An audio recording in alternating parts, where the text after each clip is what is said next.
Upload कर दी है और आप लोग उसको चेकआउट करिए। बहुत ही अच्छी वीडियो है वो, और उसमें मैंने ट्रिक बताया है कि आप कैसे कलर्स याद करेंगे इंडिकेटर्स की।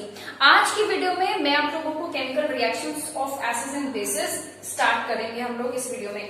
तो देखो हेडिंग डाल लो कि केमिकल रिएक्शंस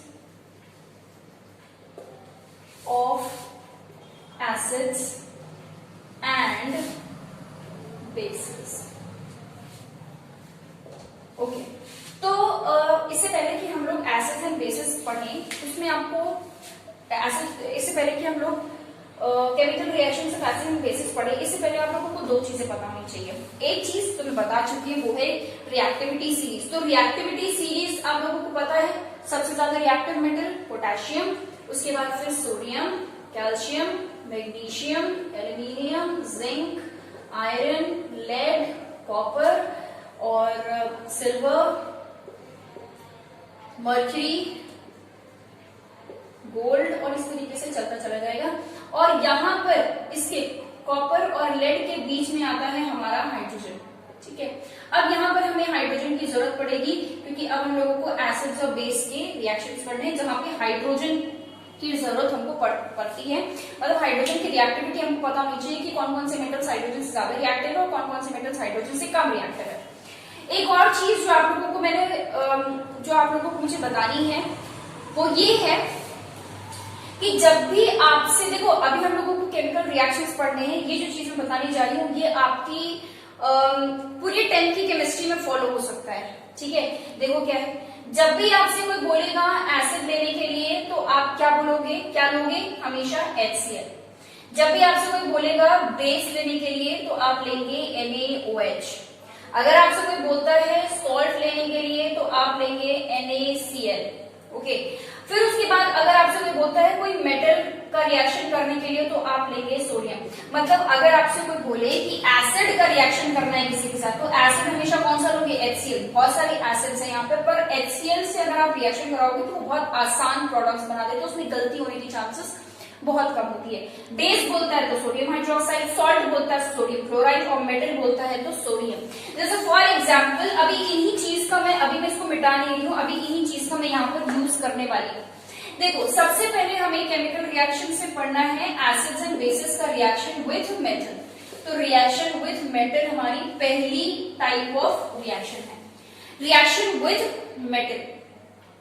अब जरा देखो, मुझे रिएक्शन करना है एसिड का और बेस का मेटल। मतलब एक बार मैं मेटल का रिएक्शन एसिड के साथ करूंगी, फिर उसके बाद मैं मेटल का रिएक्शन बेस के साथ करूंगी। तो जब मैं एसिड का रिएक्शन करूंगी मेटल के साथ तो कौन सा एसिड लूंगी मैं, हमेशा HCl। ठीक है, तो सबसे आसान तरीका यही है कि आप सबसे पहले एसिड कौन सा लो, HCl। मेटल कौन सा लेना है मुझे, सोडियम। तो इसके साथ मैंने एक मेटल ले लिया, दैट इज सोडियम। अब दोनों में आपस में रिएक्शन होगा। देखो अब क्या है कि सोडियम पॉजिटिव होता है और हाइड्रोजन भी पॉजिटिव होता है। ठीक है, H पॉजिटिव आयंस आपने सुना हुआ है, और सोडियम तो भाई मेटल है तो हमको पता ही है कि मेटल्स पॉजिटिव होते हैं। ये चीज शायद हो सकता है मैंने इससे पहले बताई हो, नहीं बताई हो तो फिर से बता दे रही हूँ। इससे आपको हमेशा याद रहेगा कि मेटल्स जो है वो हमेशा पॉजिटिव होते हैं और जो नॉन मेटल्स होते हैं वो हमेशा नेगेटिव होते हैं। देखो मेटल्स ना बड़े अच्छे टाइप के लोग होते हैं, बड़े दानी टाइप के लोग होते हैं मेटल्स, इसीलिए हम बोलते हैं कि मेटल्स बहुत अच्छे हैं। मेटल्स बड़े दानी टाइप के लोग होते हैं, वो हमेशा अपना इलेक्ट्रॉन दे देते हैं दूसरों को। ठीक है, मेटल्स बहुत दानी टाइप के लोग होते हैं, वो हमेशा अपना इलेक्ट्रॉन देते हैं, मतलब उनको वो दान करते हैं इलेक्ट्रॉन्स का। अब क्योंकि वो इलेक्ट्रॉन का दान करते हैं तो अच्छे लोग, और अच्छे लोगों से कैसी पॉजिटिविटी वाली फीलिंग आती है, तो इसीलिए सोडियम कैसा है, पॉजिटिव। याद रहेगा हमेशा, सोडियम जितने भी मेटल्स होंगे, आप कोई भी मेटल ले लो, जितने भी मेटल्स होते हैं वो सारे के सारे मेटल्स आपके पॉजिटिव होते हैं। ठीक है, बिकॉज दे डोनेट इलेक्ट्रॉन। वही नॉन मेटल्स के केस में क्या होता है, नॉन मेटल्स दुष्ट होते हैं, बदमाश होते हैं, क्योंकि वो इलेक्ट्रॉन्स छीन लेते हैं दूसरों का। क्योंकि अब वो इलेक्ट्रॉन दूसरों का छीन लेते हैं, इसलिए गंदे लोग, बुरे लोग, नेगेटिव पीपल, इसलिए नेगेटिव चार्ज। ये एक तरीका है याद करने का कि मेटल्स पॉजिटिव और नॉन मेटल्स नेगेटिव, कभी लाइफ में नहीं भूलेगा। तो सोडियम पॉजिटिव है और हाइड्रोजन पॉजिटिव है, और पॉजिटिव पॉजिटिव आपस में एक दूसरे को डिस्प्लेस कर सकते हैं, लेकिन कब, तब जब सोडियम हाइड्रोजन से ज्यादा रिएक्टिव होगा। ये डिस्प्लेसमेंट रिएक्शन में हम पढ़ चुके हैं। A high reactive element displaces a low reactive element. तो देखो यहाँ पर सोडियम है, ये रहा सोडियम, ये रहा हाइड्रोजन। ऊपर से नीचे आते वक्त रिएक्टिविटी क्या करती है, डिक्रीज करती है, यानी कि जो ऊपर के मेटल्स हैं वो क्या है, ज्यादा रिएक्टिव है। तो sodium is more reactive than hydrogen, sodium is more reactive than hydrogen, that is why sodium can displace hydrogen. Sodium hydrogen को डिस्प्लेस कर सकता है। तो अब क्या होगा, सोडियम हाइड्रोजन को डिस्प्लेस कर देगा और उसकी जगह ले लेगा। तो क्या बना देगा, NaCl प्लस। अब ये हाइड्रोजन बाहर निकल गया तो H2। हाइड्रोजन हमेशा H2 के फॉर्म में बाहर निकलता है, ये आपको ध्यान में रखना पड़ेगा हमेशा। ये क्या बन गई, हाइड्रोजन गैस बाहर निकल गई। तो कई बार ऐसा पूछ लेता है कि name the gas that is produced when an acid reacts with a metal. तो फिर आपको वहां पे लिखना पड़ेगा कि इट इज हाइड्रोजन गैस। ठीक है, हाइड्रोजन गैस इज प्रोड्यूस्ड। ये अब देखो ये जो चीज हम लोगों ने करी उसमें ये दोनों चीजें यूज होंगी। ठीक है, अब ये तो चलो बेसिक वाला हो गया, मतलब आपको कुछ नहीं आएगा, मतलब आपको नहीं याद होगा कि भाई हाइड्रोजन गैस निकलती है, ये क्या बनता है। देखो क्या बन रहा है, सॉल्ट बन रहा है। हमेशा किसी भी एसिड का रिएक्शन आप मेटल के साथ करोगे, हमेशा सॉल्ट बनेगा और हाइड्रोजन गैस बनेगा। नहीं अगर कहीं कभी याद आएगा, भूल गए हो कि क्या बनता है, तो आप यही वाला एग्जांपल फट से तुरंत समझ में आएगा। कुछ नहीं करना, सोडियम को हाइड्रोजन की जगह दे देनी है, NaCl बन जाएगा और हाइड्रोजन गैस बाहर। अब ये जो रिएक्शन है ये लैब में करना थोड़ा सा मतलब रिस्की है, क्योंकि ये देखो सोडियम बहुत ज्यादा रिएक्टिव है, तो ये बहुत ज्यादा एक्सप्लोसिव रिएक्शन हो सकता है। तो इसीलिए हम थोड़ा सा नॉर्मल रिएक्शन करते हैं। जो लैब में करने लायक रिएक्शन है वो ये है, देखो HCl की जगह पे मैं कोई दूसरा एसिड भी ले सकती हूँ। भाई HCl तो हमने मतलब आसान बनाने के लिए, ठीक है, ये सबसे आसान रिएक्शन है। एक और रिएक्शन ले लेते हैं जिसमें मैं मेटल और एसिड दोनों को चेंज कर देती हूँ। तो HCl की जगह पे मैं ले लेती हूँ H2SO4 प्लस यहाँ पे मेटल ले लेती हूँ मैं जिंक। ठीक है, अब जरा इसका प्रोडक्ट बना के दिखाइए कि कौन सा क्या प्रोडक्ट बनेगा। प्रोडक्ट क्या बनेगा, देखो जिंक ज्यादा रिएक्टिव है हाइड्रोजन से, रिएक्टिविटी सीरीज में दिख गया, ये रहा जिंक, ये रहा hydrogen. Zinc is more reactive, that is why zinc will displace hydrogen. तो क्या बन जाएगा, ZnSO4 और हाइड्रोजन गैस बाहर, मतलब कि H2 के फॉर्म में हाइड्रोजन गैस जो है वो बाहर निकल गई। ये जो एरो मैंने बनाया है इससे भी दिखता है कि कोई गैस बन रही है जो कि बाहर निकल जा रही है। गैस हमेशा ऊपर जाती है। So this is done. ये हो गया हमारा एसिड का रिएक्शन विथ मेटल। अब एक बेस का रिएक्शन कर लेते हैं मेटल के साथ। अब मैं इसको पहले मैं लिख लेती हूँ रिएक्टेंट्स, उसके बाद इसको हटाती हूँ। देखो अब करना है हमको बेस का रिएक्शन। एक बार एसिड का कराया मेटल के साथ, अब हम बेस का कराते हैं। तो बेस में मैं कौन सा बेस लूंगी, सोडियम हाइड्रोक्साइड NaOH। मान लीजिए कि मैंने NaOH ले लिया। इसका रिएक्शन कराना है मेटल के साथ। कौन सा मेटल लूं, सोडियम लूं क्या। देखो अगर मैं सोडियम ले लेती हूँ तो यहाँ भी सोडियम और यहाँ भी सोडियम, दोनों सेम मेटल्स हैं। तो रिएक्शन कैसे होगा, मतलब कोई खुद को कैसे डिस्प्लेस कर सकता है, इट इज नॉट पॉसिबल। ठीक है, तो और दोनों की रिएक्टिविटी भी बराबर हो जाएगी, not possible. That is why हम सोडियम नहीं लेते हैं, हम क्या ले लेते हैं, जिंक। ठीक है, हम जिंक ले लेते हैं। कोई आपको एग्जाम में पूछेगा भी नहीं कि क्यों सोडियम नहीं लिया, तुमने जिंक क्यों लिया। बस वो ये पूछेगा कि how a base reacts with metal. उस केस में आप ये दोनों चीजें उठा लेंगे। ये दोनों चीजें, ये रिएक्शन आपको याद होना चाहिए because it is given in the NCERT. Any reaction that is given in the NCERT is important. ठीक है, तो अब देखो जब ये दोनों आपस में रिएक्शन करते हैं, यहां पर भी सॉल्ट और हाइड्रोजन बनेगा। अब मैं इसको इरेज कर दूं बिकॉज नाउ आप लोगों ने अपनी कॉपी में लिख ही लिया होगा। नहीं लिखा है तो फिर नहीं लिखा है तो फिर बैकवर्ड चले जाओ और लिख लो। तो देखो अब ये है हमारा बेस और ये है हमारा मेटल। तो बेस और मेटल का जब हम आपस में रिएक्शन करते हैं तो भी सॉल्ट बनता है और हाइड्रोजन बनता है। ठीक एसिड के केस में जो हुआ, यहाँ पे सॉल्ट देखो क्या बनता है, यहाँ पे बनता है Na2ZnO2। क्यों, देखो जिंक सोडियम को डिस्प्लेस कर सकता था पर नहीं करेगा। क्यों, क्योंकि जिंक सोडियम से कम रिएक्टिव है। देखो भाई जिंक यहाँ है, सोडियम यहाँ है, बहुत कम रिएक्टिविटी है। तो भाई जिंक तो सोडियम को तो डिस्प्लेस नहीं कर पाएगा, रिएक्टिविटी बहुत कम है। हाइड्रोजन को तो डिस्प्लेस कर सकता है जिंक, क्योंकि हाइड्रोजन भाई देखो पॉजिटिव, हमेशा पॉजिटिव को डिस्प्लेस करता है। जिंक एक मेटल है मतलब पॉजिटिव, अभी बताया। और हाइड्रोजन एक हाइड्रोजन एक ऐसा एलिमेंट है जो कि पॉजिटिव और नेगेटिव दोनों रह सकता है। एक इलेक्ट्रॉन होते हैं उसके आउटर मोशन में, वो एक इलेक्ट्रॉन को देके भी स्टेबल हो सकता है और एक इलेक्ट्रॉन लेके भी स्टेबल हो सकता है। ये सारी बातें आपने क्लास 9 में पढ़ी हुई है, ठीक है। तो जिंक ने यहाँ पर हाइड्रोजन को डिस्प्लेस किया। सोडियम है, जिंक है, ऑक्सीजन है, हाइड्रोजन नहीं है, हाइड्रोजन बाहर निकल गया। ये एक सॉल्ट है, दिस इज अ सॉल्ट, जिसका फॉर्मूला तो आपको याद करना पड़ेगा, कोई और ऑप्शन नहीं है। और इसको हम बुलाते हैं सोडियम जिंकेट, ठीक है। अब ये चीज, अब ये जो मैंने नाम बताए हैं ये बहुत इंपॉर्टेंट है, क्योंकि ये बोर्ड एग्जाम में 1 मार्क का क्वेश्चन पूछा जा चुका है। अभी 2-3 साल पहले की ही बात है, 2018 के पेपर में यस इन 2018 सम सेट 1 और 2 में किसी एक सेट में पूछा गया था कि what is the chemical formula of sodium zincate. तो 1 मार्क से क्वेश्चन, तब आप खुद देखिए कितना आसान क्वेश्चन पूछा है बोर्ड ने। जिसने पढ़ लिया उसके लिए बहुत आसान, जिसने नहीं पढ़ा उसके लिए फिर चला जाएगा। सो ये पूछा जाता है। अब देखो जिंक के साथ हम लोग एक और मेटल ले सकते हैं, वो है एल्यूमिनियम। देखो एल्यूमिनियम के साथ भी सेम ऐसा ही होता है, बस थोड़ा सा बहुत छोटू सा डिफरेंस है। ये हमने बेस ले लिया सोडियम हाइड्रोक्साइड और हमने एल्यूमिनियम के साथ इसका रिएक्शन किया। एल्यूमिनियम भी सोडियम से कम रिएक्टिव है, सोडियम को तो हटा पाएगा नहीं, हटाएगा किसको, हाइड्रोजन को, और यहाँ बन जाता है NaAlO2 plus hydrogen gas. Na2 यहाँ पर था, यहाँ पर 2 नहीं होगा, बस यही डिफरेंस है दोनों में, और कोई डिफरेंस नहीं है। इसका नाम सोडियम एल्यूमिनेट, ओके, एल्यूमिनेट। तो एग्जाम में ये भी पूछ सकता है कि what is the chemical formula of sodium aluminate, ठीक है। तो इस तरीके से 2 रिएक्शंस, मैंने 2 एग्जांपल्स आपके बता दिए। लिख लें आप ये चारों रिएक्शंस को। चलिए, अब जब आप लोगों ने ये रिएक्शन लिख लिया है तो इसमें देखो एक चीज, छोटी सी चीज और बताती हूँ।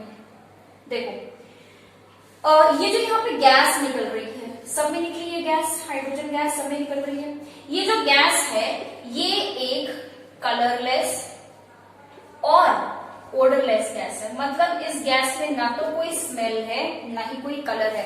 मतलब कि अगर आप कोई रिएक्शन करा रहे हो और उसमें से ये गैस बाहर निकल रही है तो ये गैस ना तो आपको दिखाई देगी, ना तो आप इसको स्मेल करके पता लगा सकते हो, ओ अच्छा ये वाली स्मेल है तो इसका मतलब हाइड्रोजन, ये कलर है मतलब हाइड्रोजन। आप पहचान ही नहीं पाओगे भाई ये गैस कौन सी निकल, ना तो कोई स्मेल है ना तो कोई कलर है, तो इसको पहचानना बहुत मुश्किल है। इसीलिए हम हाइड्रोजन गैस ही निकल रही है इस चीज को कंफर्म करते हैं।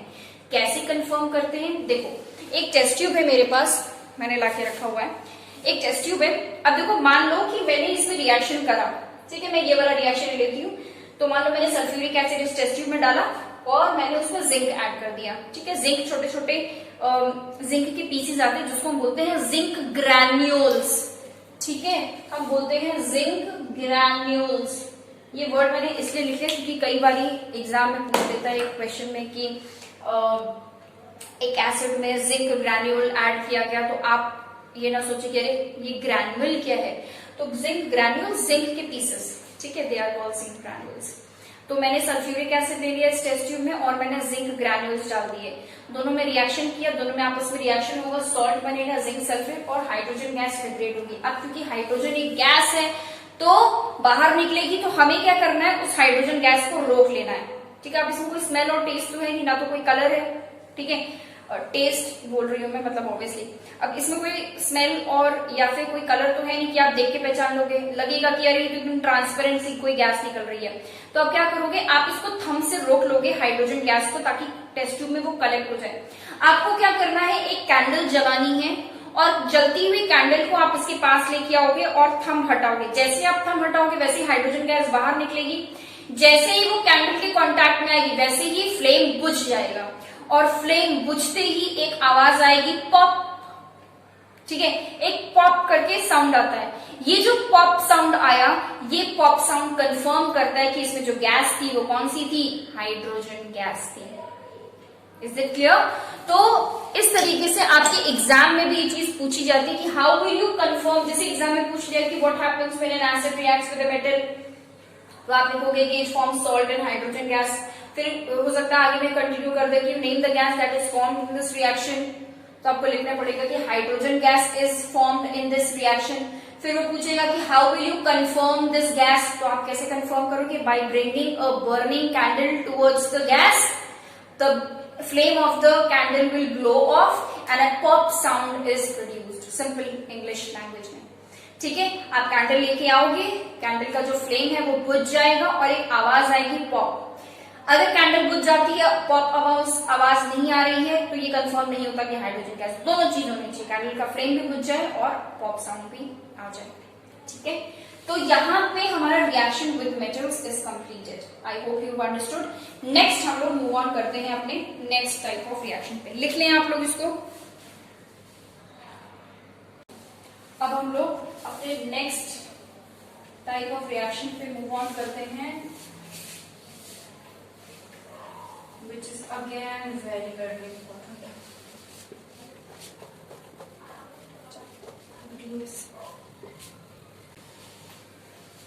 Okay, so अब हमारा नेक्स्ट रिएक्शन है reaction with metal carbonate and bicarbonate. Okay, reaction with metal carbonate and bicarbonate. अब तो सबसे पहली बात तो भाई ये कार्बोनेट क्या है और ये बाइकार्बोनेट क्या है। देखो, कार्बोनेट मतलब CO3 2 नेगेटिव, कार्बोनेट आयन होता है वो CO3 2 नेगेटिव होता है, और बाइकार्बोनेट मतलब HCO3 नेगेटिव, ठीक है। तो कार्बोनेट ये आपने क्लास 9th में पढ़ा हुआ है, कार्बोनेट आयंस आप लोगों ने पढ़ा हुआ था क्लास 9th में, उसमें बताया जाता है क्रॉस वैलेंसी, ठीक है। तो मैं आप लोगों को यहाँ पे क्रॉस वैलेंसी करके बता दूंगी कि मेटल कार्बोनेट का फॉर्मूला क्या बनेगा। यहाँ पर जो हमें मेटल लेना है वो लेना है सोडियम, ठीक है। हमें जो मेटल लेना है वो लेना है सोडियम। तो सोडियम कार्बोनेट के साथ हम एक बार रिएक्शन करेंगे और एक बार सोडियम बाइकार्बोनेट के साथ रिएक्शन करेंगे। अब देखो, सोडियम होता है हमारा Na+1, क्रॉस वैलेंसी कर रही हूं मैं, और कार्बोनेट क्या है CO3-2, क्रॉस वैलेंसी होगी यहाँ पर, और जब क्रॉस वैलेंसी होगी तो क्या बनेगा Na2CO3, ठीक है। तो यानी कि सोडियम कार्बोनेट का फॉर्मूला ये बन गया। ऐसे ही ये देखो Na+1 HCO3-1 क्रॉस वैलेंसी हो गई और यहाँ बन गया NaHCO3, यानी कि सोडियम बाइकार्बोनेट का फॉर्मूला ये बन गया, ठीक है। तो कार्बोनेट का मतलब CO3 और बाइकार्बोनेट का मतलब HCO3। अब देखो यहाँ पर ये जो HCO3 है इसको हम हाइड्रोजन कार्बोनेट भी बोलते हैं, ठीक है। हाइड्रोजन कार्बोनेट भी बोलते हैं। हाइड्रोजन कार्बोनेट क्यों बोलते हैं? क्योंकि कार्बोनेट में हाइड्रोजन एक एक्स्ट्रा लग गया भाई, ये कार्बोनेट का CO3, यहाँ पे HCO3 मतलब हाइड्रोजन कार्बोनेट। बाइकार्बोनेट भी बोल सकते हैं, हाइड्रोजन कार्बोनेट भी बोल सकते हैं, दोनों ही इक्वली यूज किए जाते हैं, ठीक है। तो कहने का मतलब ये है, हम इसको इरेज कर दो, this you have studied in class 9, बस मैंने यहाँ पे आपको एक्सप्लेन कर दिया। तो बेसिकली मेटल कार्बोनेट में मुझे रिएक्शन करना है किसके साथ? सोडियम कार्बोनेट के साथ, यानी कि Na2CO3 के साथ रिएक्शन करना है और मुझे NaHCO3 के साथ रिएक्शन करना है। किसका? एसिड का। बेस ये रिएक्शन नहीं देते, ठीक है। तो एसिड का रिएक्शन करना है। अभी थोड़ी देर पहले ही 5-10 मिनट मैंने पहले आप लोगों को बताया कि मुझे एसिड अगर बोलेगा लेने के लिए, यहाँ पे एसिड का रिएक्शन करना है तो मैं कौन सा एसिड लूंगी? Yes, HCl, very good. तो HCl ले लिया मैंने। एक बार मैं HCl का रिएक्शन इसके साथ करा के देखूंगी क्या बनता है, और एक बार मैं HCl का रिएक्शन इसके साथ करा के देखूंगी कि क्या बनता है। तो जब मैंने HCl का रिएक्शन Na2CO3 के साथ कराया, तो देखो Na2CO3 के साथ कराया, तो यहाँ पे प्रोडक्ट में बना NaCl plus H2O plus CO2, ठीक है। अच्छा, देखो यहाँ पर मैं आप लोगों को ये रिएक्शन थोड़ा सा लग रहा है, अरे ये बहुत बड़ा सा रिएक्शन है, बहुत बड़ा सा इक्वेशन है, इसको याद करने का एक जुगाड़ बता रही हूँ। देखो ये आपकी पूरी 10th की केमिस्ट्री में फॉलो हो जाएगा, ये जो मैं जुगाड़ आप लोगों को बता रही हूँ, कैसे आप लोग इस रिएक्शन का प्रोडक्ट बना सकते हो, और ये हर रिएक्शन में फॉलो होगा। देखो, जब भी कभी आपको रिएक्टेंट्स में सोडियम और क्लोरीन दूर दूर दिखे, ठीक है, जब भी किसी रिएक्शन में सोडियम और क्लोरीन दूर दूर दिख रहे हो तो उनको प्रोडक्ट में पास ले आना। अब देखो यहाँ पे सोडियम और क्लोरीन दूर दूर थे, हमने क्या कर दिया, NaCl बना लिया। ऑलवेज, ठीक है, ये हर रिएक्शन में फॉलो होगा। दूसरी चीज, अगर कहीं पर रिएक्टेंट्स में CO3 है, मतलब कार्बोनेट है, तो इसका मतलब कि कार्बन डाइऑक्साइड जरूर निकलेगा। अगर रिएक्टेंट में CO3 है तो मतलब कार्बन डाइऑक्साइड जरूर निकलेगा। ये दो चीजें आपको ध्यान में आ गई, ठीक है। सोडियम क्लोरीन अलग अलग है, पास ले आओ, कहीं पे CO3 है तो मतलब कार्बन डाइऑक्साइड निकलेगा। उसके बाद फिर जो बच गया उसको लिख लो। अब देखो यहाँ पे हाइड्रोजन और ऑक्सीजन बचा है, तो हाइड्रोजन और ऑक्सीजन से क्या बना दिया हमने, पानी बना दिया, वाटर बना दिया, ठीक है। अब देखो सेम यही चीज देखो मैंने आपको बोला ना हर जगह फॉलो होगी। अभी देखो इससे पहले ही हम लोग ये रिएक्शन करके हटे हैं कि HCl प्लस Na, तो सोडियम और क्लोरीन दूर दूर थे, इसलिए प्रोडक्ट में NaCl बन गया प्लस हाइड्रोजन गैस, ठीक है। कोई भी रिएक्शन आप डालो हर जगह ये चीज फॉलो होगी। अब अगला देख लेते हैं। एक बार हम लोगों ने एसिड का रिएक्शन करा लिया सोडियम कार्बोनेट के साथ, अब अगला रिएक्शन हम करा लेते हैं सोडियम बाइकार्बोनेट के साथ। तो एसिड ये रहा HCl प्लस सोडियम बाइकार्बोनेट यानी कि NaHCO3। अब यहां पर भी वही सेम चीज अप्लाई होगी भाई, सोडियम और क्लोरीन दूर दूर है, पास ले आए, NaCl बना लिया प्लस CO3 दिख रहा है प्रोडक्ट में यानी कि कार्बन डाइऑक्साइड निकल गया, प्लस हाइड्रोजन और ऑक्सीजन बच रहा है यानी कि H2O। आप उसको बैलेंस कर लो तो देखो ये नीचे वाला जो इक्वेशन है ये तो बैलेंस्ड है, कोई टेंशन नहीं है।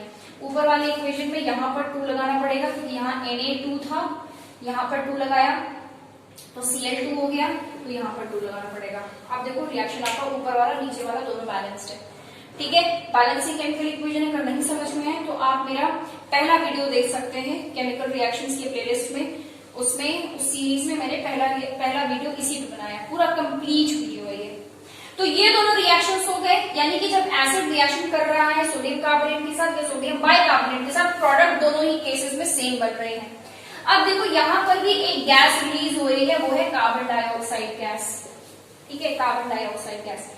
ये जो कार्बन डाइऑक्साइड गैस है ये भी हाइड्रोजन की तरह कलरलेस है और ओडरलेस है, इसमें भी कोई स्मेल नहीं है और कोई कलर नहीं है कि आप देख के पहचान पाओ। तो अगर जब आप ये रिएक्शन कर रहे होगे तो आपको समझ में नहीं आएगा कि ये जो गैस निकल रही है ये कौन सी गैस है, इसको कंफर्म करना पड़ेगा, ठीक है, यानी कि कार्बन डाइऑक्साइड को कंफर्म करना पड़ेगा। तो देखो ये जो कंफर्म करने वाले जो टेस्ट होते हैं, ठीक है, अभी हम लोग कुछ कोई रिएक्शन करेंगे जिससे ये कंफर्म हो जाएगा कि कार्बन डाइऑक्साइड गैस है, इसको हम बोलते हैं कंफर्मेटरी टेस्ट। इससे पहले जो पॉप साउंड हमने पढ़ा वो हाइड्रोजन गैस का कंफर्मेटरी था, अभी हम कार्बन डाइऑक्साइड का कंफर्मेटरी पढ़ने जा रहे हैं, और कार्बन डाइऑक्साइड का कंफर्मेटरी हाइड्रोजन गैस से ज्यादा इंपॉर्टेंट है क्योंकि इसमें कुछ अच्छे अच्छे रिएक्शंस हैं। देखो तो इसके नीचे छोटा सा हेडिंग डाल ले रही हूं मैं, कंफर्मेटरी टेस्ट ऑफ हाइड्रोजन मतलब सॉरी कार्बन डाइऑक्साइड, मतलब कार्बन डाइऑक्साइड को आप कैसे टेस्ट करोगे। तो पहले तो मैं एक्सप्लेन कर देती हूँ, उसके बाद मैं रिएक्शन लिखती हूँ। देखो हमने मान लो किसी टेस्ट ट्यूब में ये रिएक्शन किया, मतलब मैंने टेस्ट ट्यूब में HCl डाला और सोडियम कार्बोनेट डाला। सोडियम कार्बोनेट आपका सॉलिड स्टेट मतलब पाउडर के फॉर्म में पाया जाता है। तो HCl लिया मैंने, सोडियम कार्बोनेट लिया, मिक्स करा और रिएक्शन किया। तो जब रिएक्शन होगा तो सोडियम क्लोराइड बना, वाटर बना और कार्बन डाइऑक्साइड बना। अब ये जो कार्बन डाइऑक्साइड जो निकल रही है भाई वो तो हवा में मिक्स होने की कोशिश करेगी। मुझे इस कार्बन डाइऑक्साइड को पास कराना है लाइम वाटर में, मतलब मुझे इस कार्बन डाइऑक्साइड का रिएक्शन कराना है लाइम वाटर में कंफर्म करने के लिए, ठीक है।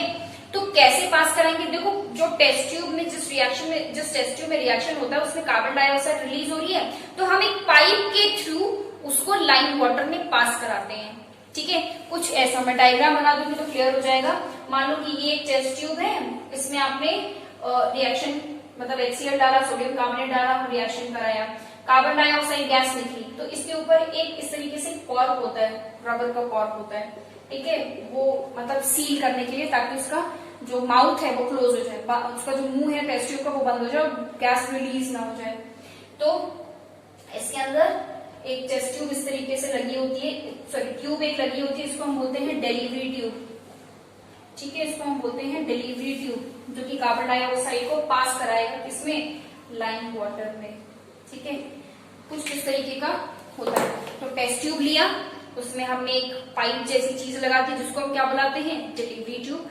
और मैं एक बीकर में लेके आऊंगी लाइम वाटर, और लाइम वाटर में मैं वो पाइप यानी कि उस डिलीवरी ट्यूब को मैं लाइम वाटर में डाल दूंगी।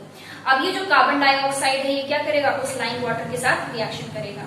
अब देखो जो लाइम वाटर होता है अगर वो अच्छे से प्रिपेयर किया जाए, प्योर हो अगर वो, तो लाइम वाटर जो है वो पानी की तरह एकदम ट्रांसपेरेंट होता है। मतलब आप बीकर में एकदम पानी की तरह ट्रांसपेरेंट लाइम वाटर लेके आओगे, उसमें कार्बन डाइऑक्साइड को थ्रू डिलीवरी ट्यूब पास कराओगे, और थोड़ी देर बाद आप देखोगे कि जो लाइम वाटर है ये लाइम वाटर मिल्की हो जाता है। The lime water will turn milky, हल्का सा धुंधला टाइप दिखने लगता है, ठीक है, धुंधला क्लाउडी अपीयरेंस होने लगता है। लाइम वाटर अगर मिल्की हो गया तो मतलब कि कंफर्म हो गया कि जो गैस पास कराई है वो कौन सी है, कार्बन डाइऑक्साइड गैस। क्लियर हो गया? तो इस तरीके से आपने कंफर्म कर लिया कि कार्बन डाइऑक्साइड ही रिलीज हुई थी, क्योंकि जब हमने उस गैस को लाइम वाटर में पास कराया लाइम वाटर मिल्की हो गया। Once the lime water gets milky it is confirm that the gas is carbon dioxide gas. ठीक है, तो अब क्वेश्चन ये है कि ऐसा हुआ क्या, मतलब रिएक्शन वहां पे कुछ ना कुछ हुआ होगा। जब कार्बन डाइऑक्साइड को लाइम वाटर में डाला तो वहां पे लाइम वाटर और कार्बन डाइऑक्साइड में आपस में रिएक्शन होता है।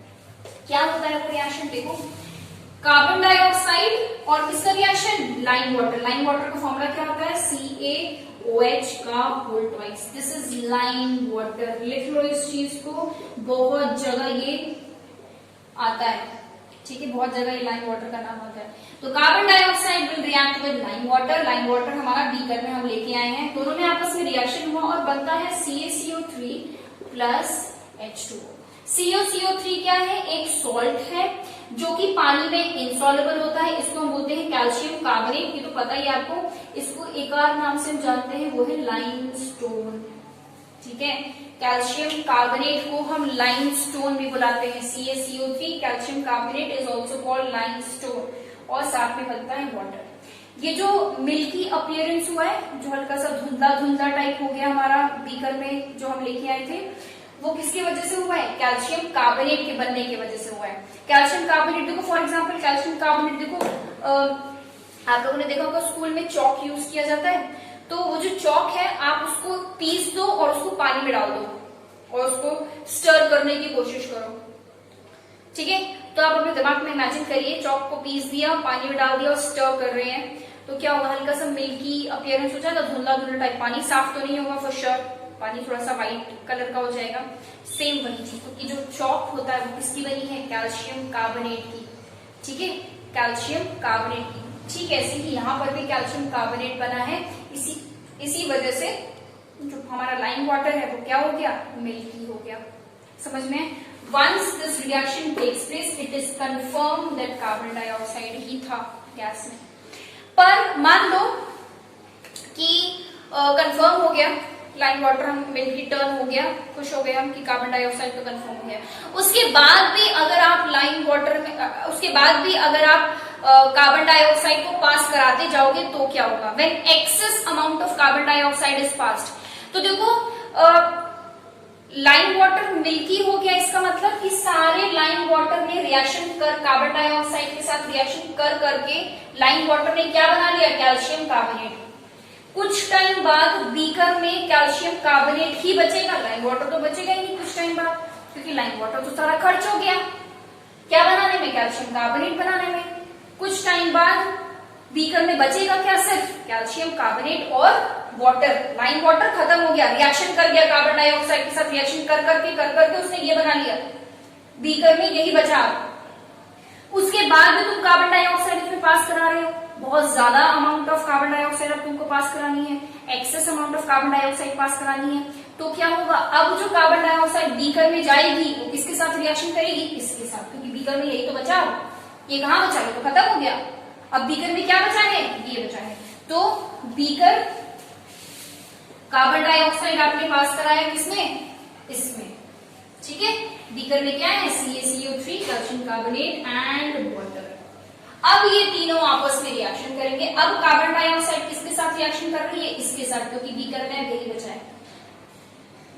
तो अब जब ये सब रिएक्शन करते हैं आपस में, तो ये बनाता है CaHCO3 का होल ट्वाइस। ठीक है, देखो CO3 लगा था, तो मैंने क्या बताया, कार्बोनेट मतलब CO3, बाय कार्बोनेट मतलब HCO3। इसलिए हमने इसको क्या बनाया, कैल्शियम कार्बोनेट। इसको क्या बुलाएंगे, कैल्शियम बाइकार्बोनेट या कैल्शियम हाइड्रोजन कार्बोनेट। क्लियर हुई बात? लिख लो इस रिएक्शन को। इनफैक्ट इसके नीचे आप लिख लीजिए, ये है calcium bicarbonate, it is soluble in water, soluble in water। दिख रहा है आप लोग? एक बार मैं चेक कर लूं। यस, दिख रहा है। थोड़ा सा मैंने गंदा लिखा है पर दिख रहा है, soluble in water। अब देखो, क्योंकि ये जो रिएक्शन हुआ, ये रिएक्शन होने के बाद ये बन रहा है, मतलब क्या कि जब आपका, अब समझ लो एक बार, अब जब आपका लाइम वाटर एक बार मिल्की हो गया, ठीक है, मिल्की हो गया मतलब लाइम वाटर ने रिएक्शन करके ये बना लिया, उसके बाद भी कार्बन डाइऑक्साइड पास करा रहे हो, तो थोड़ी देर बाद जो मिल्कीनेस हुआ था वो धीरे धीरे क्या हो जाएगा, डिसअपियर हो जाएगा। मतलब कि जो आपने बीकर आपका एकदम पानी की तरह फिर से साफ हो जाएगा। ऐसा क्यों हुआ? क्योंकि जब आप एक्सेस ऑफ कार्बन डाइऑक्साइड पास करा रहे हो, जब आप ज्यादा अमाउंट ऑफ कार्बन डाइऑक्साइड पास करा रहे हो, तो धीरे धीरे करके क्या बन रहा है, CaHCO3 which is soluble in water। अब क्योंकि ये जो नई चीज बन रही है रिएक्शन करने के बाद, ये पानी में घुल जा रही है बड़े आसानी से, ये पानी में आसानी से घुल जा रही है। पर पानी में अगर कोई चीज आसानी से घुल जाती है तो मतलब वो पानी की तरह साफ हो जाती है। भाई पानी में नमक डालो, मिक्स कर दो, सॉल्युबल है, आराम से घुल जाएगी, पता ही नहीं चलेगा क्या डाला क्या नहीं डाला, है ना। ठीक वही चीज होती है कि जब कैल्शियम कार्बोनेट का रिएक्शन कार्बन डाइऑक्साइड के साथ होता है, ये सब जब आपस में रिएक्शन करते हैं तो कैल्शियम हाइड्रोजन कार्बोनेट बनाते हैं which is soluble in water, that is why the milkiness disappears। I hope it is clear। ठीक है, तो एक बार फिर से रिवाइज कर लेते हैं। ठीक है, यहाँ पर मैं अपनी वीडियो खत्म कर दूंगी। आज हम लोग इतना ही पढ़ेंगे। नेक्स्ट वीडियो में मैं फिर नेक्स्ट रिएक्शन लेके आऊंगी which is neutralisation reaction. Before ending this video let us revise. ये वाला जो रिएक्शन थोड़ा सा कॉम्प्लिकेटेड था, इसको एक बार रिवाइज कर लेते हैं। सी HCl हमने एसिड का रिएक्शन कराया सोडियम कार्बोनेट, सोडियम बाइकार्बोनेट के साथ, उसके बाद बना NaCl। ठीक है, क्योंकि मैंने आपको बताया है कि क्योंकि मैंने आपको बताया सोडियम और क्लोरीन दूर दूर दिखे, NaCl बना लो। रिएक्टेंट में CO3 अगर कहीं दिखे तो कार्बन डाइऑक्साइड निकाल दो, बचा क्या, वाटर बन गया। दोनों ही केसेस में प्रोडक्ट्स सेम होगा। ठीक है, यहाँ पे दोनों ही केसेस में कार्बन डाइऑक्साइड निकली है। अब कार्बन डाइऑक्साइड एक कलरलेस और एक ओडरलेस गैस है, इसलिए हमें इसको कंफर्म करना पड़ेगा, क्योंकि हम देख के पहचान नहीं पाएंगे और स्मेल करके नहीं पहचान पाएंगे। तो हम क्या करते हैं, we pass carbon dioxide through lime water. हम लाइम वाटर लेके आएंगे, कार्बन डाइऑक्साइड को उसमें पास कराएंगे। जब दोनों में आपस में रिएक्शन होगा तो हम देखते हैं कि जो लाइम वाटर हम लेके आए थे, जो पानी की तरह एकदम साफ था, वो लाइम वाटर अब मिल्की टर्न हो गया, धुंधला हो गया। क्यों? क्योंकि दोनों के बीच में रिएक्शन हुआ और क्या बनता है, calcium carbonate which is insoluble in water, which does not dissolve in water. पानी में डिसॉल्व नहीं हुआ, इसलिए वो धुंधला धुंधला रह गया। ठीक है, तो calcium carbonate does not dissolve in water, इसलिए वो धुंधला रह गया। और उसके बाद हमने और excess amount of carbon dioxide pass कराया। तो जब और excess amount of carbon dioxide हमने पास कराया तो हम देखते हैं कि जो मिल्कीनेस है वो धीरे धीरे डिसअपियर हो गया, क्योंकि अब रिएक्शन हुआ और अब जो बना है चीज वो है क्या, soluble in water. It is soluble in water. So this is all about today's video. ये दो बहुत ही इंपॉर्टेंट रिएक्शंस हमने पढ़े हैं, उसमें से ये confirmatory test of carbon dioxide is very very important. कई बार पूछ लेता है कि how will you confirm carbon dioxide, या पूछ लेता है कि what happens when excess amount of carbon dioxide is passed through lime water। तो आपको बताना पड़ेगा कि when excess amount of carbon dioxide is passed through lime water then the milkiness disappears। ये सारी चीज आपको लिखनी पड़ेगी। ठीक है, तो नेक्स्ट वीडियो में मैं आप लोगों के लिए न्यूट्रलाइजेशन रिएक्शन लेके आने वाली हूँ, जो कि again is very very important. So thank you for watching this video and please like share comment और सब्सक्राइब कर दो चैनल को अभी तक नहीं किया है तो, क्योंकि ऐसी पूरी 10th की केमिस्ट्री, पूरी 9th की केमिस्ट्री में कंप्लीट करा दूंगी और उसके बाद फिर हम